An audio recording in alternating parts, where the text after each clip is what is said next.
Tema da mesa redonda: neuroarquitetura como aliada da psicologia organizacional, diferencial das organizações de sucesso no processo de inclusão e inclusificação.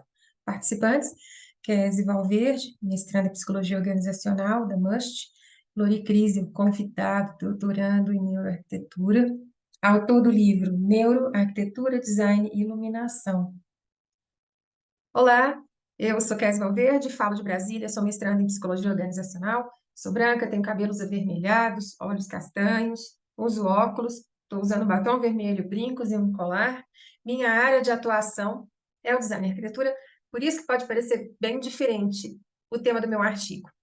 Segurança emocional no ambiente laboral e a relação de pertencimento, uma abordagem sobre design preditivo para a PCD, sob o olhar da inclusificação, de Stephanie Johnson.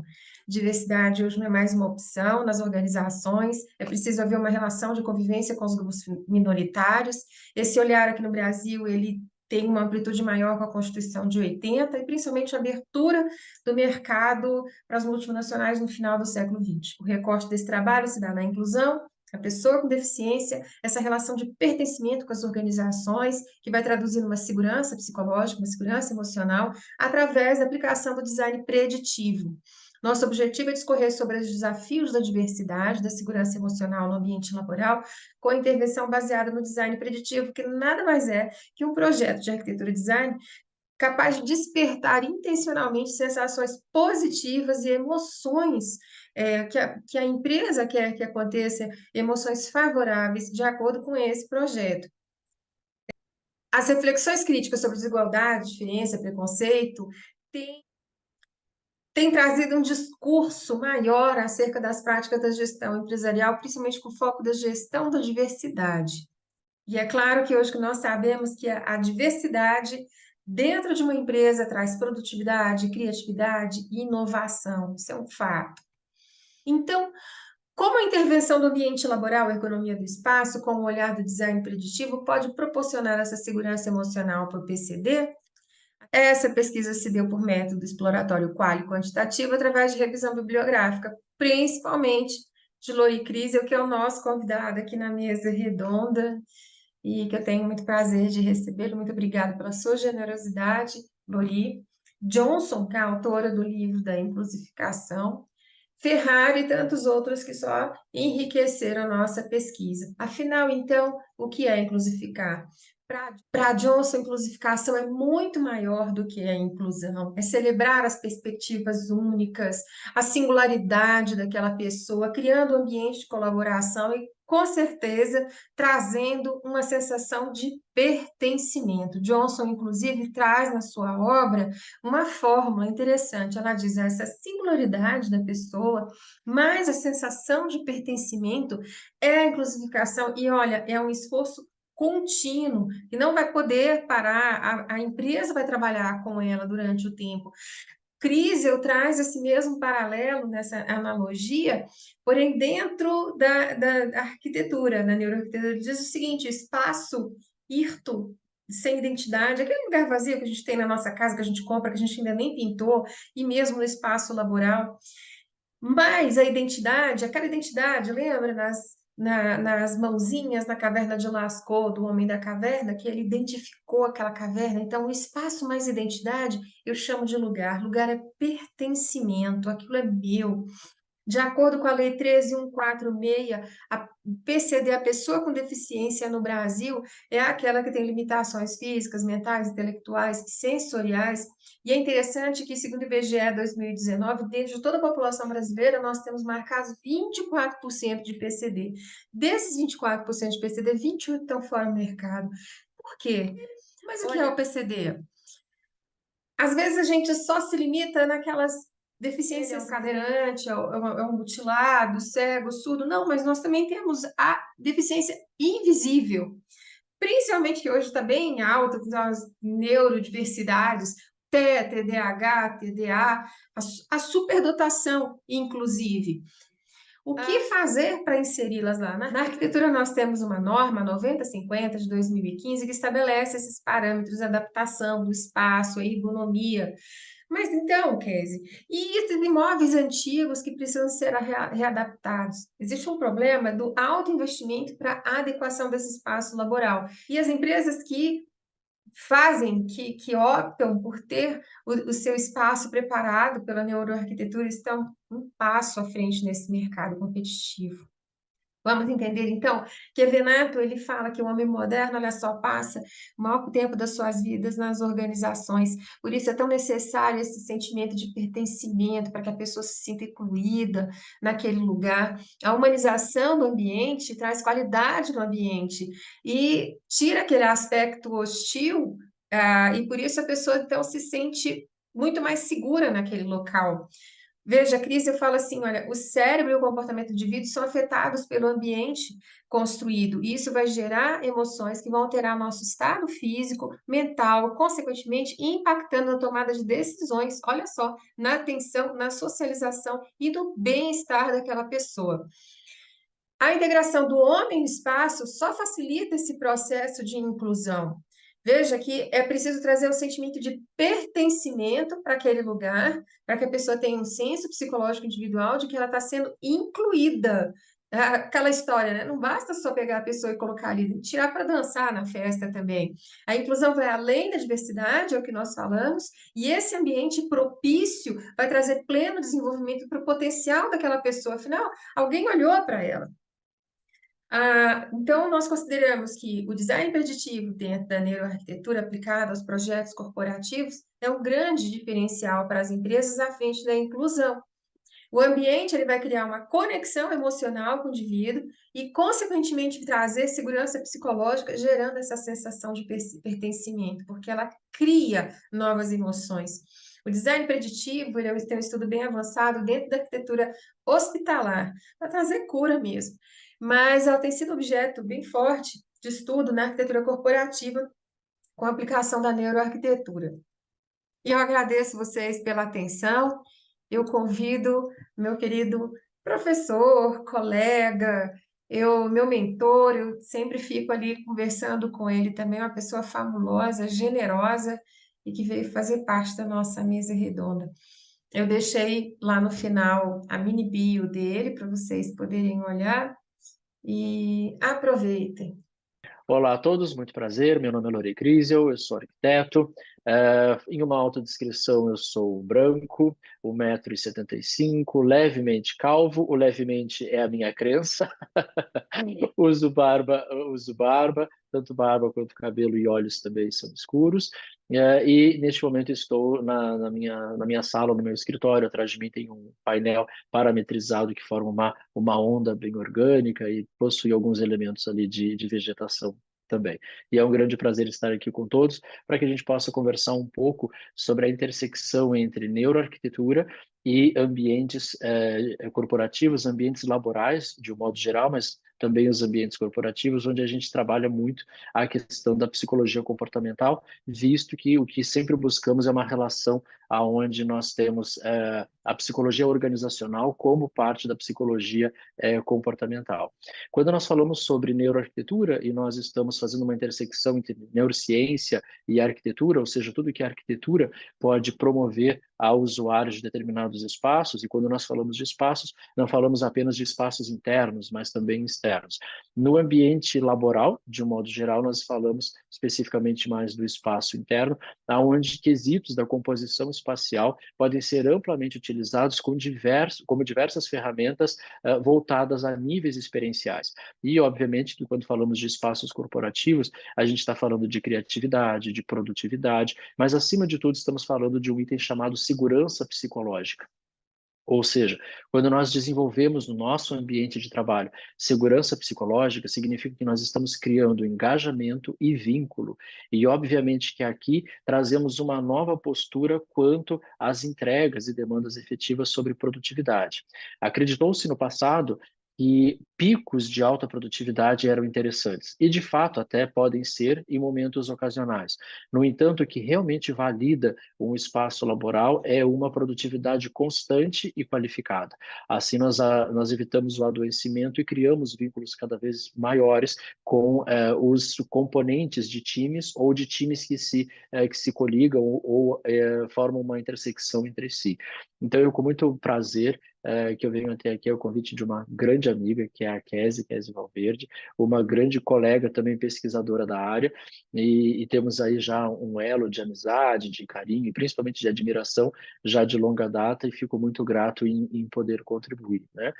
Trazendo as questões de neurociência especificamente, a gente começa a falar também sobre como que esses espaços podem ser utilizados e configurados para que a gente tenha, por exemplo, um convite a que se trabalhe com neurotransmissores, como, por exemplo, a ocitocina e dopamina, né, que trazem aqui grandes movimentos para esses espaços, além de outros que nós poderíamos falar, mas a gente pode focar inicialmente nesses dois, visto que estamos falando sobre segurança psicológica, né, onde dopamina é um neurotransmissor muito ligado às questões de recompensa, e também ligados ao prazer, nesse caso aqui, ao prazer da recompensa, né? Eu visualizar que tudo aquilo que eu estou fazendo tem um propósito, tem uma efetividade, uma entrega e automaticamente gera um reconhecimento em relação a isso. Já a ocitocina, que eu citei há pouco, é um neurotransmissor extremamente ligado ao vínculo social.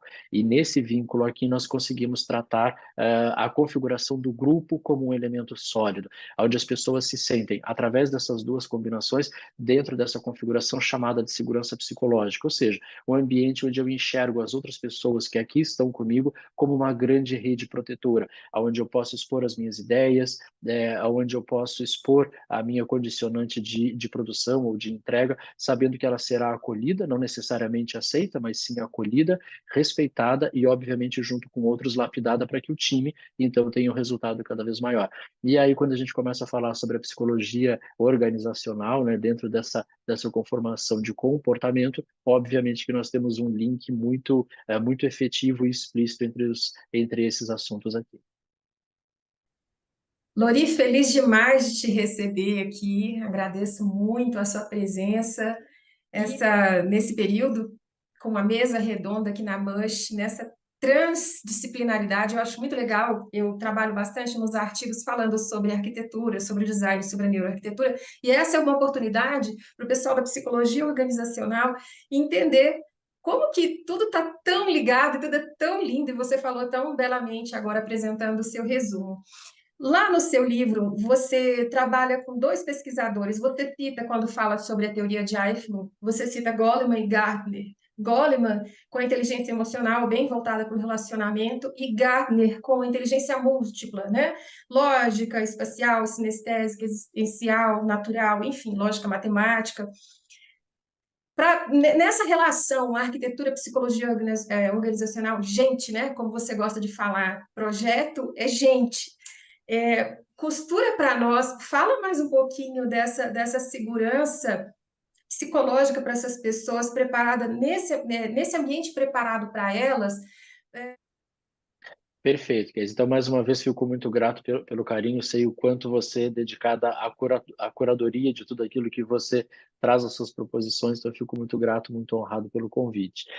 Quer dizer, eu trago justamente esses dois autores porque eu percebo que esses dois níveis, eles precisam, quando nós falamos principalmente de qualidade de vida, e aí vamos entender por vida o morar, o trabalhar, o socializar, né?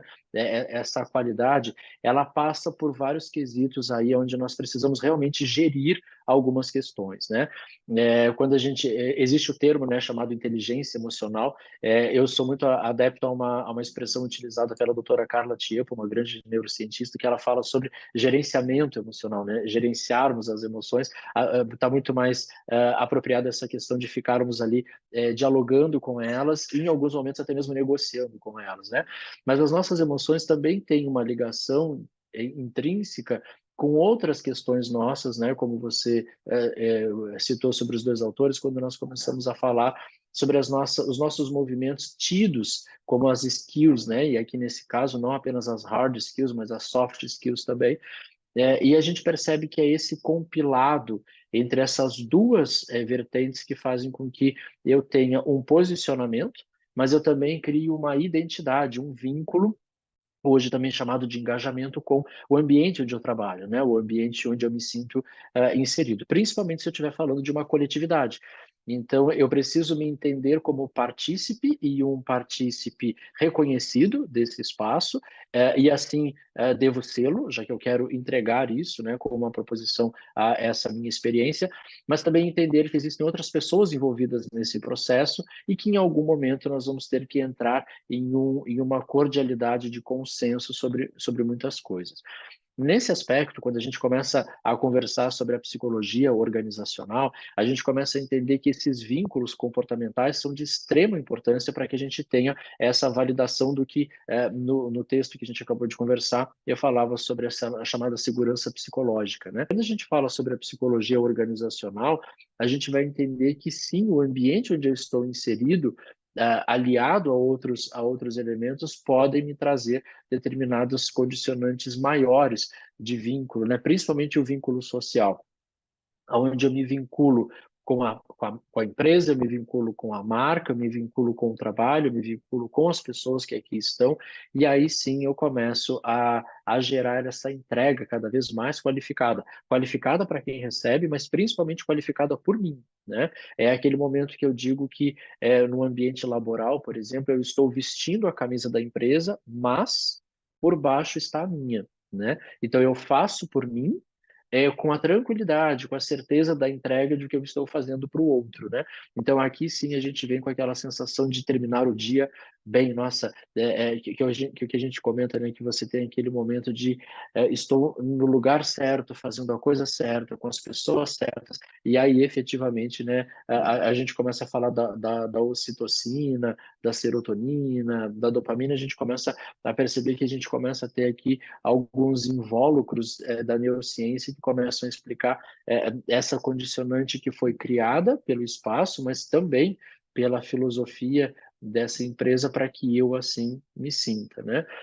Hoje a psicologia organizacional ela também está muito envolvida em um processo que nós aqui na arquitetura também estamos muito envolvidos, principalmente no meio corporativo, que é o desafio de trazer as pessoas de volta, né? Como que nós vamos trazer as pessoas de volta, visto que no recorte pandêmico que nós passamos, muitos aprenderam que poderiam trabalhar de casa, né? Não há uma desqualificação nisso, mas algumas empresas, algumas tipologias de trabalho requerem ou acham mais pertinente o formato presencial. Então, trazer as pessoas de volta acaba nos entregando isso. Mas, por um outro lado, a própria questão, tanto da neuroarquitetura quanto da psicologia organizacional, ela ganhou braços que antes eram vistos apenas dentro de alguns nichos, né? Então, hoje, se eu trabalho em home office, por exemplo, eu tenho também uma condicionante muito forte, muito intrínseca de psicologia organizacional para isso também, visto que eu preciso entender o meu morar em paralelo ao meu trabalhar, né? Então, a gente percebe que sofremos com esse recorte histórico, né, esse recorte que nós passamos, mas aprendemos muito com ele também, né, e isso nos possibilitou com que áreas que antes eram vistas como nichadas ou como pertencentes apenas a uma determinada área de aplicação, hoje se alastram, né, rompem essa bolha e ganham muito mais ganham reconhecimento muito maior, mas acima de tudo ganham muito mais aplicabilidade ou uma visualização maior de aplicabilidade, né? Visto que as pessoas começam a entender que realmente qualificar a si próprio, mas a si próprio diante de um coletivo, diante de uma experiência, seja ela qual for, programada, temos aí um retorno muito mais significativo e uma entrega muito mais qualificada em todos os aspectos. Você falou uma coisa bem interessante, né? Daqueles que ainda estão trabalhando, é a psicologia com os olhos voltados para quem está em home office. E dentro, eu me lembro, acho que um dos artigos, um dos primeiros artigos que eu fiz também, eu trabalhei sobre essa condicionante de você ter necessidade de separar dentro da sua casa, assim, estou trabalhando e esse é meu espaço de casa, espaço laboral e meu espaço em casa. O que aconteceu uma confusão muito grande no início da pandemia, as pessoas tinham um dia de 50 horas, era muito complicado isso. E A arquitetura, a neuroarquitetura, ela também está aí para trabalhar esse espaço dentro de casa, né? Visto que a gente viu a quantidade de pessoas que começaram a fazer reformas. Aqui mesmo no condomínio onde eu moro, são lotes enormes e tinham muitos lotes vazios. E não deu nem metade da pandemia, todos foram vendidos e as casas estão todas erguidas. As pessoas precisaram de espaço e quem estava de home office separou o seu espaço, um ambiente laboral. Outra coisa que você falou que é bem interessante, porque nesse recorte, né, altas habilidades, né, pessoas, como é que é, autismo, que hoje estão aí dentro do ambiente de trabalho, algumas pessoas estão se descobrindo autistas agora, né, nós temos inclusive uma colega que é a Valéria, super show nessa área. A sua experiência, Olori, dentro do recorte do ambiente laboral para essas pessoas? Muito bem. Aí nós começamos a entrar no quesito da chamada neurodiversidade, né? Na neurodiversidade nós trabalhamos com as nomenclaturas de neurotípico e neuroatípico.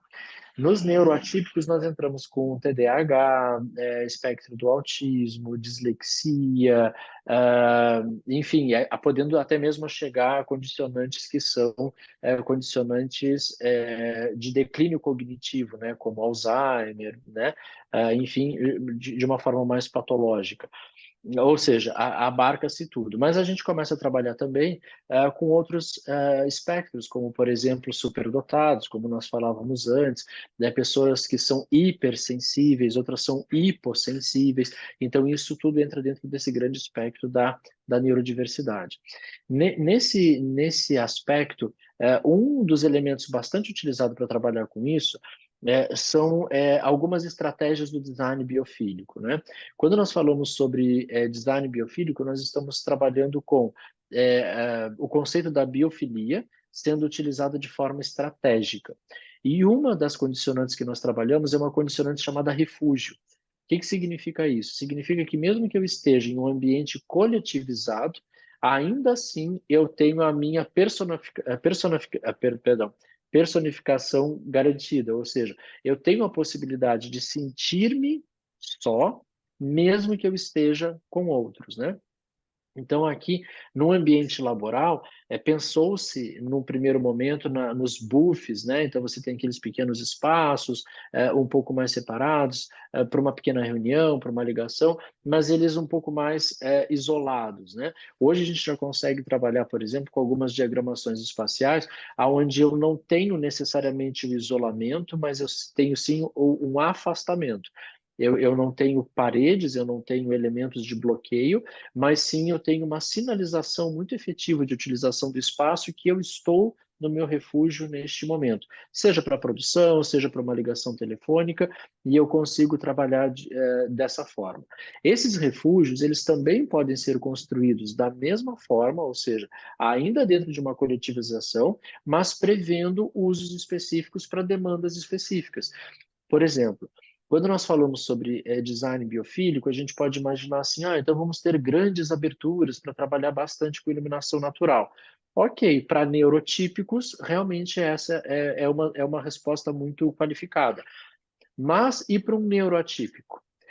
Por exemplo, se eu tiver uma pessoa com TDAH, e dependendo do que eu tenho do outro lado da janela, acabei com a produção da pessoa, né? Porque ela vai ficar o tempo inteiro sendo deslocada de foco atencional, ela vai ficar o tempo inteiro tendo que fazer um esforço muito maior para poder ter um determinado nível de concentração.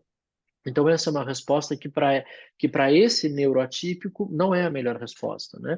Então, quando nós começamos a trabalhar dessa forma, nós vamos entendendo que nós podemos criar espacialidades ainda dentro de uma coletividade que respeite a essas diferenças, né? A essas condicionantes de apropriação que são distintas. Até mesmo para um neurotípico, né? Em um determinado dia, você está mais entusiasta, no outro dia você está um pouco mais recluso, então isso faz parte do processo. E quando o ambiente ele me permite ter e estar, eu tenho uma conexão muito maior com ele. Eu me sinto muito mais respeitado por ele. E aí a gente volta de novo para a condição da segurança psicológica, né? Eu sei que se eu lá estiver, eu posso ser o integrante do time, mas eu posso estar no meu momento humanizado que eu estou vivendo, né? E quando a gente traz isso para um link direto com a psicologia organizacional, a gente vai entendendo que os relatos das pessoas, né, dos colaboradores que trabalham em ambientes assim confeccionados, apesar da gente poder mensurar isso também com equipamentos, né, na própria neuroarquitetura, mas o próprio relato direto, né, ele é um relato que traz uma vertente muito forte de sentir-se reconhecido, de sentir-se acolhido, de sentir-se pertencente àquilo, né? Porque o primeiro item, o item que o ser humano mais tende a ter como reconhecimento, chama-se respeito. Então, a hora que nós podemos, através do espaço, também respeitar essas pessoas, automaticamente nós já temos uma entrega muito qualificada enquanto promotores desse espaço. E muito provavelmente teremos uma devolutiva muito qualificada também em comportamento, em produção, em conexão com as pessoas. Hoje a gente fala muito de movimentos multidisciplinares, né? Áreas diferentes se conectando o tempo inteiro. Quanto mais respeitosa for essa ligação, mais saudável será esse momento colaborativo, né? Então, nós temos aqui, sim, um espectro muito desejoso, né, de colocar-se em prática para que a gente possa trabalhar dessa forma. Show, coisa linda. Dava para falar que horas, né? Mas a gente tem um tempo. Então, Lori, eu queria muito agradecer a sua presença aqui, que enriqueceu demais esse nosso evento da psicologia organizacional aqui na Must University. Obrigada. Gra Beijo no seu coração gra sempre. Grato eu, feliz em contribuir. Espero que muito em breve possamos repetir aqui essas experiências. Tá. Mas, gente, como eu prometi para vocês, a mini bio do professor Lori Crisel, nosso convidado. Lori Crisel, arquiteto e urbanista, presidente da ANFA no Brasil, Academy of Neuroscience for Architecture, membro da ANFA, Center for Education Latin America, autor do primeiro livro do Brasil sobre neuroarquitetura, professor de neuroarquitetura no Polidesign do Instituto Politécnico de Milano, Itália, coordenador de pós-graduações e dos programas internacionais do IPOG Brasil, doutorando em neuroarquitetura, mestre em conforto ambiental, especialista em neurociências e comportamento humano, editor-chefe do Journal of Eco-Urbanism and Neuroarchitecture, certificações internacionais de Design Thinking and Light Design pelo Instituto Politécnico de Milano, Itália, CEO do escritório Lori Crisel, Arquitetos and Partners, selo CREA Paraná, de excelência em projetos arquitetônicos, CEO da plataforma Neuro AI, mentor do programa Design Tank Brasil, membro fundador do projeto Neuro in Lab, atividades de imersão, profissional acadêmica nos escritórios de Norman Foster, Londres, Zaha Hadid, Londres, Christian de Port-Saint-Parc, Paris, Big, Copenhagen, Effect Architects, Copenhagen, Concrete Architects, Amsterdã, Iris Mateus, Lisboa, Hassel Studio, Singapura, AEDAS Architecture, Singapura, Architect 61, Singapura, Design Link Architects, Singapura, Tandem Architects, Bangkok, DBALP, Gem Factory, Bangkok, EX Architectures, Dubai, atividades institucionais junto ao Poli, Design do Instituto Politécnico de Milano, Itália, McGill University, Canadá, e Universidade do Porto, Portugal. Gente, e o Lori, ele é autor do livro que eu embasei o meu artigo, tá bom? Então eu vou colocar lá no final o livro e a foto dele. Um beijo. Perfeito, perfeito. Obrigado. Até Tchau, breve. querido. Pessoal, esse aqui é o livro de neuroarquitetura que o Lori Cris escreveu. Aqui estão os contatos deles, entre no site, tem muita coisa muito bacana, principalmente dentro da psicologia comportamental. Agradeço a vocês, Deus acima de todas as coisas, coordenador Bruno, muito obrigada pela oportunidade. Lori, muito obrigada pela sua generosidade, tá? Compartilhando com a gente. Professora Silvana, a tia Dalva, que me socorre sempre, gente, foi a voz dela narrando aqui a mini bio do Lori, viu? Nossos familiares, obrigado. Todos vocês, gente, um abraço, um beijo no coração e até a próxima.